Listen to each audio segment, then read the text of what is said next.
नमस्कार, news room live देख रहे हैं आप। मैं हूं शुभे मिश्रा आपके साथ। बुलेटिन की शुरुआत इस वक्त की बड़ी खबर के साथ करेंगे। पटना से एक बड़ी खबर आ रही है जहां विमान की इमरजेंसी लैंडिंग करानी पड़ी है। इस वक्त की बड़ी खबर आपको राजधानी पटना से बता रहे हैं। दिल्ली शिलांग विमान की इमरजेंसी लैंडिंग हुई। विमान में सभी यात्री सुरक्षित बताए जा रहे हैं। कुल मिलाकर विमान में 80 की संख्या में यात्री सवार थे। बर्ड हिट के कारण इमरजेंसी लैंडिंग कराई गई है। और इस पूरी खबर की अधिक जानकारी के साथ न्यूज 18 संवाददाता धर्मेंद्र हमारे साथ फोन लाइन पर जुड़ गए हैं। धर्मेंद्र, क्या कुछ जानकारी है? क्या विमान में कोई तकनीकी खराबी आई थी? किस वजह से इमरजेंसी लैंडिंग कराई गई और अभी यात्रियों का क्या स्टेटस है?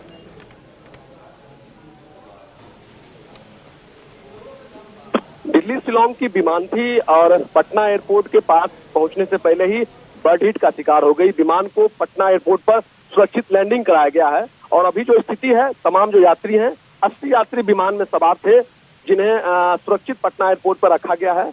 और पटना एयरपोर्ट पर जो टेक्निकल टीम है वो विमान में किस तरह की खराबी आई है उसे ठीक करने में जुटी हुई है। दूसरे विमान की भी व्यवस्था की जा रही है। क्या दूसरे विमान में बजाकर इन सभी यात्रियों को रवाना किया जाएगा?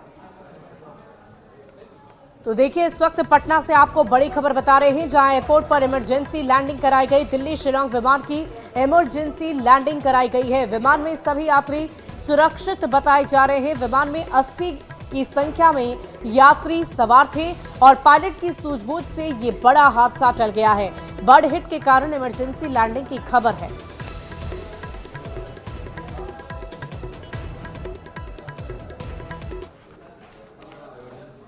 और अगली खबर सियासी गलियारे से आपको बताएं जहां बिहार कांग्रेस अध्यक्ष अखिलेश सिंह की तरफ से ममता बनर्जी की तरफ से दिए गए बयान को लेकर एक बड़ा बयान उन्होंने दिया है। दरअसल ममता बनर्जी ने इंडिया अलायंस की कमान संभालने की इच्छा जाहिर की थी और उसी को लेकर प्रतिक्रियाएं लगातार आ रही है।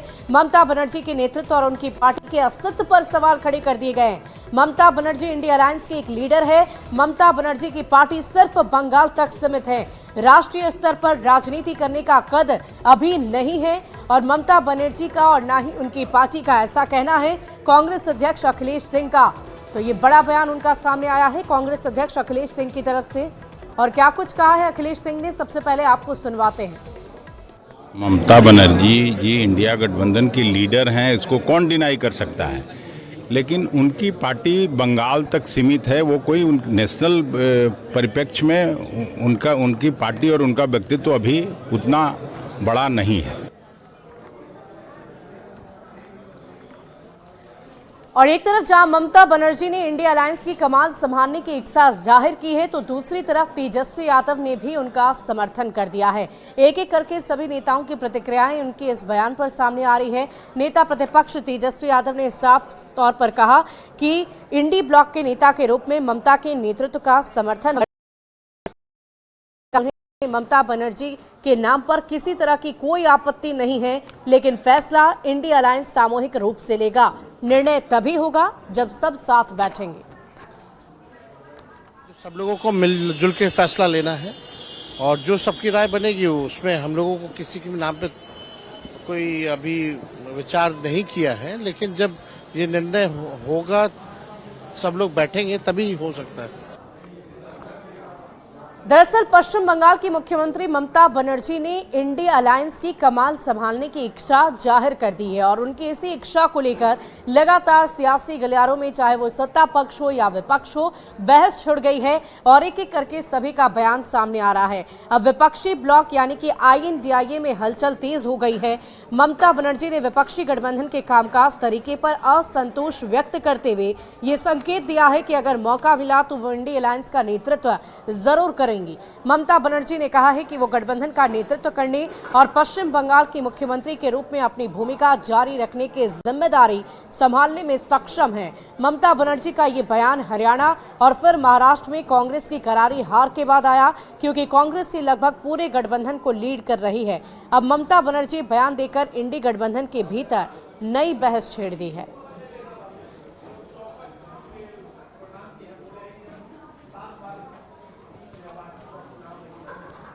और इधर ममता बनर्जी के बयान को लेकर अब केंद्रीय मंत्री गिरिराज सिंह की तरफ से भी निशाना साधा गया है। केंद्रीय मंत्री ने यह कह दिया है कि कांग्रेस परजीवी है।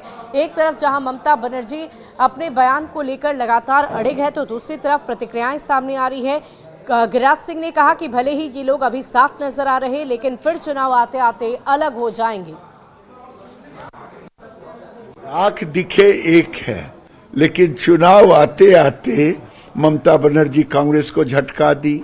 ये लालू यादव लॉयलिटी अपना कर रहे हैं, जो सोनिया गांधी ने उन्हें दी थी उसकी लॉयलिटी दिखा रहे हैं। और मुझे केवल मोदी का विरोध है, एक में किसी में ताकत नहीं है, और ये लोग कांग्रेस को दरकिनार ही करेंगे। वहीं बांग्लादेश में हो रहे हिंदुओं पर अत्याचार को लेकर भी केंद्रीय मंत्री ने अपना बयान दिया है। उन्होंने साफ शब्दों में कहा है कि राहुल गांधी को इससे मतलब ही नहीं, उनके अंदर हिंदुओं वाला डीएनए ही नहीं है। क्या कुछ कह रहे हैं मंत्री, आपको सुनवाते हैं। कांग्रेस ने पहले चेतावनी दे दी कि बांग्लादेश की घटना घटेगी, तो हिंदुओं में अब तो दो ही रास्ते हैं, करो या मरो। यहां भी ये जो मुसलमान हैं ये शुरू कर दिए हैं ये घटना, तो इसीलिए हिंदुओं में बौखलाहट है। ये राहुल गांधी के डीएनए में हिंदू विरोधी है, इसीलिए वो आज तक बांग्लादेश में हो रहे हिंदुओं के खिलाफ इनकी जुबान नहीं खुली। और इसी बीच एक तस्वीर हम आपको बांग्लादेश से दिखाएंगे, जहां हिंदुओं पर अत्याचार लगातार हो रहे हैं और इसको लेकर पूरे देश के हिंदुओं में आक्रोश देखा जा रहा है। सिर्फ बिहार ही नहीं बल्कि देश भर के अलग अलग राज्यों से हिंदुओं ने बांग्लादेश में हो रहे अत्याचारों के खिलाफ आक्रोश प्रदर्शन किया है। देखिए अलग अलग राज्यों की तस्वीर, 8 तस्वीरें आपकी टीवी स्क्रीन पर अलग अलग राज्यों से हम दिखा रहे हैं। गाजियाबाद, हापुड़, सहारनपुर, अलीगढ़, बागपत, दरभंगा, नवी मुंबई, महाराष्ट्र, नूंड, हरियाणा की तस्वीरें भी हम आपको दिखा रहे हैं, जहां इस वक्त आक्रोश लोगों का जाहिर हो रहा। बांग्लादेश में हिंदुओं पर हो रहे अत्याचार के खिलाफ ये आक्रोश भारत के अलग अलग राज्यों में हिंदुओं की तरफ से दिख रहा है।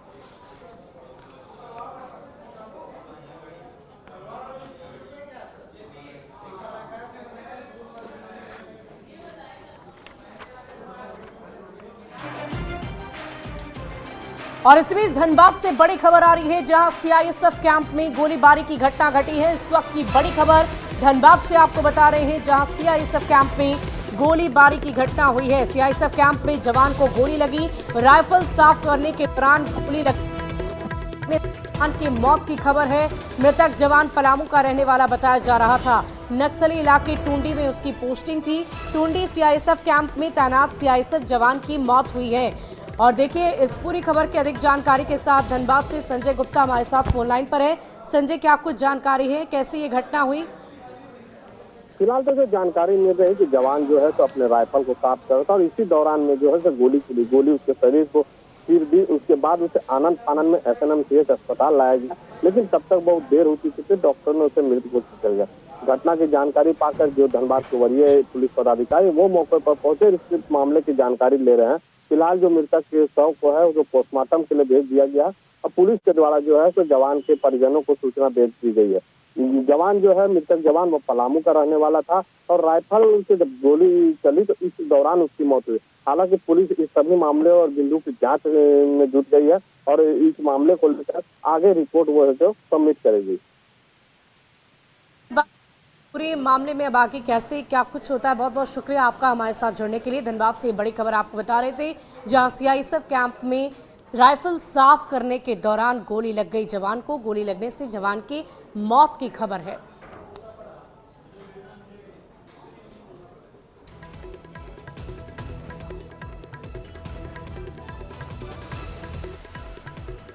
और बिहार की परिवहन मंत्री शीला मंडल ने बिहार के मुख्यमंत्री नीतीश कुमार को बिहार का भागीरथ बताया है। दरअसल कैमूर में उन्होंने साफ शब्दों में कहा कि बिहार के मुख्यमंत्री नीतीश कुमार ने अलग अलग क्षेत्रों में बिहार का विकास जिस तरीके से किया है वो बिहार के भागीरथ हैं। और गया में फल्गु नदी को सीता माता के श्राप से भी उन्होंने मुक्त कराया। उन्हें बिहार के भागीरथ के रूप में देखा जा रहा है। महिलाओं के उत्थान के लिए जिस तरह से सीएम ने काम किया, इसको लेकर भी महिलाएं उन्हें भगवान समझ रही है। वाला बात देख रहे हैं कि कई लोग बोलते थे क्या उल्टी गंगा बहा दोगे, तो हमारे नेता ने उल्टी गंगा भी बहा दिया। अब फल्गु नदी को सीता माँ का श्राप मिला हुआ था, उस श्राप से भी फल्गु को मुक्त कराया। तो ये हमारे भागीरथ है, नीतीश कुमार जी हमारे भागीरथ नेता हैं और महिलाओं के सशक्तिकरण के लिए जितना काम किए, आदिवादी जो उनको है देवता के स्वरूप में देखती है। और किशनगंज में सर्कल ऑफिसर के खिलाफ विवादित बयान देने के बाद सऊद आलम विधायक की तरफ से अब इससे बचने की कोशिश की जा रही है। उन्होंने साफ शब्दों में कल विवादित बयान देते हुए ये कह दिया था और बिगड़े बोल पर विधायक ने जब उनसे पूछा गया, उनसे सवाल किया गया तो ये कह दिया कि देश की सभी महिला उनके लिए माँ और बहन है और सबको अपने हिसाब से कपड़े पहनने की आज़ादी है। लेकिन उन्होंने एक जनप्रतिनिधि पर जो आरोप लगाए थे वो बिल्कुल गलत है। तो ऐसा लगता है कि मैंने कोई ऐसा बयान दिया है, उससे पहले मैंने कभी किसी महिला पर कोई टिप्पणी की है, कभी कोई एतराज़ किया है? नहीं किया। मीडिया आप लोगों ने मुझसे सवाल किया, उस पर मैंने कहा दुपट्टा उठती भी नहीं है उस दिन, जबकि वहाँ कोई मामला नहीं। वो गाड़ी में बैठी हुई थी, गाड़ी में ही बैठी हुई है, जबकि गाड़ी से वो उतरी भी नहीं। और उन्होंने झूठा आरोप लगा करके, जब ये महिला है, सीओ है, वो हमारे जनप्रतिनिधियों पर इस तरह का आरोप लगाएंगी तो और मुल्क का क्या है। और इसी बीच राजधानी पटना से एक बड़ी खबर का रुख करेंगे, जहां खान सर के हॉस्पिटल से डिस्चार्ज होने की खबर आ रही। आपको बता दें कि पिछले 3 दिनों से वो लगातार इलाजरत चल रहे थे। डिहाइड्रेशन, बीपी और साथ ही साथ बुखार जैसी समस्या से वो ग्रसित थे। डॉक्टर प्रभात मेमोरियल अस्पताल में वो इलाजरत चल रहे थे, लेकिन अब वो डिस्चार्ज कर दिए गए हैं। इस पूरी खबर की अधिक जानकारी के साथ न्यूज 18 संवाददाता रजनीश कुमार हमारे साथ फोन लाइन पर हैं। रजनीश, क्या कुछ जानकारी है खान सर के स्वास्थ्य संबंधित? देखिए, गर्दनी बाग में प्रदर्शन के बाद खान सर जैसे ही पटना अपने आवास पर पहुंचे थे, उसके बाद जो है गंभीर रूप से बीमार पड़ गए थे। खबर आई कि वो प्रदर्शन के दौरान डिहाइड्रेशन से परेशान होकर जो है अस्पताल में भर्ती हुए थे, जिसके बाद लगातार उनके फैंस के भी पहुंचने का सिलसिला शुरू था। सोशल मीडिया पर दुआओं का दौर जारी था, क्योंकि लगातार खान सर को सलाइन चढ़ाया जा रहा था, ऑक्सीजन मास्क लगाए गए थे। तो कुल मिलाकर 3 दिनों के इलाज के बाद खान सर को डिस्चार्ज कर दिया गया है। डॉक्टरों से भी मेरी बातचीत हुई है। डॉक्टरों ने न्यूज 18 को जानकारी दी है कि पल्स रेट और इसके साथ साथ बीपी तमाम चीज अभी चेक किए गए हैं और अब खान सर जो है पूरी तरह से स्वस्थ हो गए हैं, जिसके बाद उन्हें डिस्चार्ज किया गया है। और बड़ी संख्या में जो उनके छात्र हैं वो उन्हें रिसीव करने के लिए आए थे और अब सभी के साथ खान सर अपने आवास पर गए। जी वाकई रजनीश, बहुत बहुत शुक्रिया आपका हमारे साथ इस जुड़ने के लिए और तमाम जानकारी के लिए। हम आशा करते हैं कि जल्द से जल्द खान सर अपने छात्रों के बीच नजर आए।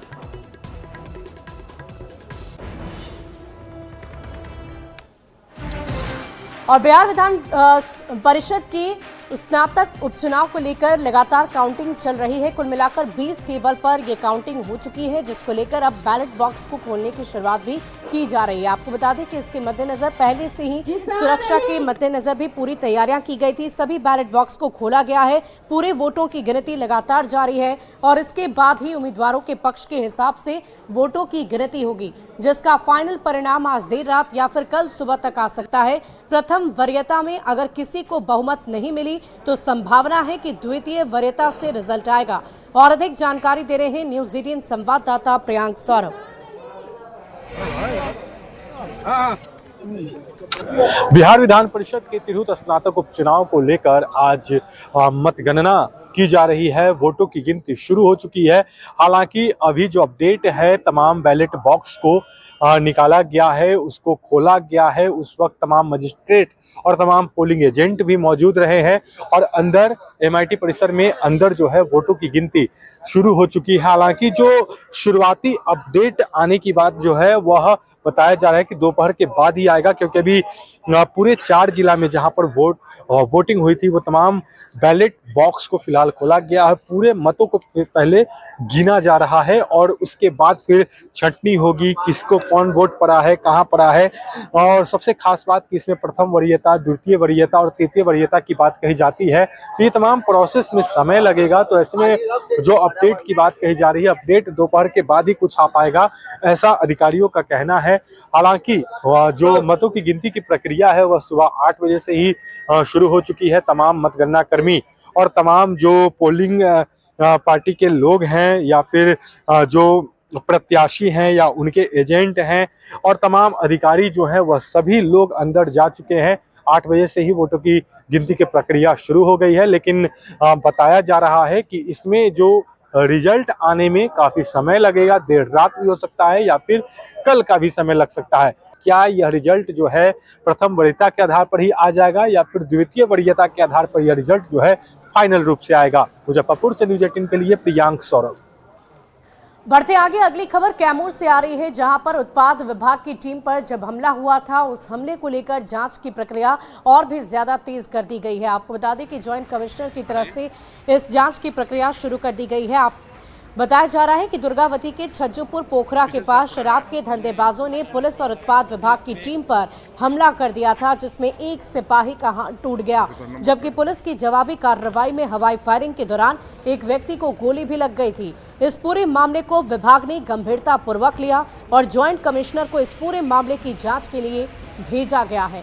2 तस्वीरें आपकी टीवी स्क्रीन पर है। ज्वाइंट कमिश्नर जांच में जुटे हैं, वो तस्वीरें हम आपको दिखा रहे हैं और जैसे कल हादसा हुआ था उसकी तस्वीरें भी आपकी टीवी स्क्रीन पर है।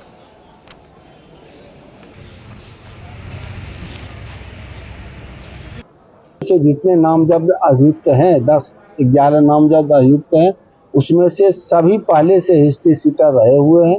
दुर्गावती थाना के द्वारा किसी को 2 बार, किसी को 3 बार जेल भेजा जा चुका। इसीलिए हमको लगता है लोकल शराब तस्कर हैं, क्योंकि बॉर्डरिंग एरिया है, यूपी बिहार का बॉर्डर सट रहा है, तो ये मंशा उनकी यही रहती है कि गाड़ी किस तरह से कैसे हम लोग ये करके पता करके गाड़ी को कैसे पार करा दें। अगली खबर आपको सिवान से बताएं, जहां नगर परिषद अध्यक्ष सीएमपी गुप्ता ने पुलिस से गुहार लगाई है। मदद की गुहार उनकी तरफ से लगाई गई है। उनका कहना है कि उन्हें धमकाया गया, उनके पति के साथ मारपीट की गई है। सीएमपी गुप्ता ने लोकसभा चुनाव में निर्दलीय उम्मीदवार रहे जीवन यादव पर धमकाने और पति के साथ मारपीट का आरोप लगा दिया है। उन्होंने घर पर भी हमले का आरोप लगाया। सीएमपी गुप्ता ने जीवन यादव और उनके 2 भाइयों पर आरोप लगा दिए हैं कि उन लोगों ने जबरन उनके सारे लेटर पैड पर हस्ताक्षर करा लिए। हालांकि सीएमपी गुप्ता के इन आरोपों पर जीवन यादव ने सफाई दी है और सारे आरोपों को बेबुनियाद बता दिया है। फिलहाल पुलिस ने इस पूरे मामले की जांच प्रमुखता से शुरू कर दी है। लिए अपने हमको डर है कि हमारे जान का खतरा है, इसलिए हम सुरक्षा मांगने आए हैं। आप किससे जान का खतरा? जो जीवन यादव जी है वही उनसे है हमको। अच्छा, क्या हुआ है ऐसा? कुछ लोगों ने आकर हम लोग घर पर हमला किया है। हमला किया? हाँ। आप पर? नहीं, मेरे घर पर आकर। और अगली खबर आपको बाढ़ से बताएंगे, जहां कपड़ा व्यवसाय की हत्या करने के मामले में पुलिस एक्टिव हो गई है और लगातार कार्रवाई जारी है। इस संदर्भ में कोर्ट से आदेश लेने की चर्चा भी की जा रही है। कुर्की जब्ती को लेकर पुलिस कोर्ट से आदेश लेगी। जानकारी के अनुसार व्यापारी दुकान बंद करके घर लौट रहे थे और तभी 3 की संख्या में अपराधियों ने गोली मारकर उनकी हत्या कर दी। मामले में बहनोई और भगना मुख्य आरोपी हैं और मृतक की बहन को पुलिस ने गिरफ्तार कर जेल भेज दिया है।